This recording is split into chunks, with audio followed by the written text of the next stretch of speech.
2019 წლის 20 ივნისს საღამოს საათებში თბილისში რუსთაველის გამზირზე მიმდინარე თავდაპირველად მშვიდობიანი დემონსტრაცია ძალადობრივ აქტივობებში გადაიზარდა. მომიტინგეთა ნაწილმა ძალადობის გზით სცადა პარლამენტის შენობაში შეღწევა. მათ დაიწყეს პარლამენტის შენობის წინ განთავსებული სამართალდამცავების მიმართ ძალადობა. სხვადასხვა ნივთების გამოყენებით მათზე თავდასხმა, მათი ნივთების დაზიანება და განადგურება. მაშინდელმა შინაგან საქმეთა მინისტრმა გიორგი გახარიამ განსაკუთრებულ დავალებათა დეპარტამენტის თანამშრომლებს ინსტრუქციისა და კანონმდებლობის უგულებელყოფით დაავალა სპეციალურ საშუალებათა ერთობლივად პარალელურ რეჟიმში გამოყენება. ყოველგვარი გაფრთხილებისა და აქციის მშვიდობიანი მონაწილეებისათვის ტერიტორიის დატოვების შესაძლებლობის მიცემის გარეშე, რითაც ორგანიზება გაუწია მოქალაქეთათვის ჯანმრთელობის განზრახ დაზიანებას. შედეგად სპეციალური საშუალებების, მათ შორის რეზინის ტყვიების ერთობლივად გამოყენებით ათეულობით მოქალაქემ მიიღო სხვადასხვა სახის დაზიანება. მათ შორის 2 მოქალაქემ დაკარგა თვალი, ხოლო 5 მოქალაქემ მიიღო ჯანმრთელობის მძიმე დაზიანება. რაც შეეხება ბრალდების მეორე ეპიზოდს.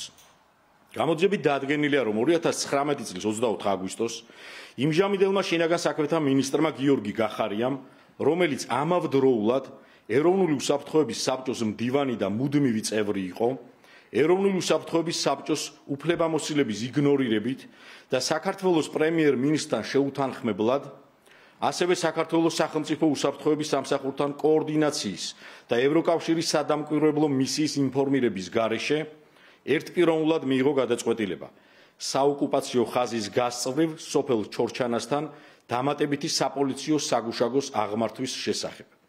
აღნიშნული ფაქტი გიორგი გახარიას ინიციატივითა და მონაწილეობით ფართოდ გაშუქდა მედიაშიც. როგორც მოსალოდნელი იყო, აღნიშნული ქმედებები საოკუპაციო რეჟიმის წარმომადგენლებმა საქართველოს ტერიტორიული მთლიანობის წინააღმდეგ მიმართული მოქმედებების საბაბად გამოიყენეს. კერძოდ, 2019 წლის 5 სექტემბერს ცხინვალის დე-ფაქტო რეჟიმის უკანონო შეიარაღებულმა ფორმირებებმა სიმაღლებები დაიკავეს საქართველოს ხელისუფლების მიერ კონტროლირებად ტერიტორიაზე. საოკუპაციო ძალების კონტროლქვეშ აღმოჩნდა დაახლოებით 100 ჰექტარი ტყის მასივი. ადგილი ჰქონდა სხვადასხვა უკანონო აქტივობებს, მძიმე სამხედრო ტექნიკის გადაადგილებას დასახლებული პუნქტებისაკენ, რამაც მხარეებს შორის შექმნა შეიარაღებული სამხედრო კონფლიქტის რეალური საფრთხე. ოკუპირებულ ტერიტორიაზე დამატებით მოექცა ხაშურის მუნიციპალიტეტის, სოფლების, ყობისა და წნელისის მკვიდრთა საცხოვრებელი სახლები. აღნიშნული ქმედებით გიორგი გახარიამ განზრახ გადაამეტა მისი სამსახურეობრივი უფლებამოსილების ფარგლებს, რამაც საზოგადოების და სახელმწიფოს კანონიერი ინტერესის არსებითი დარღვევა გამოიწვია.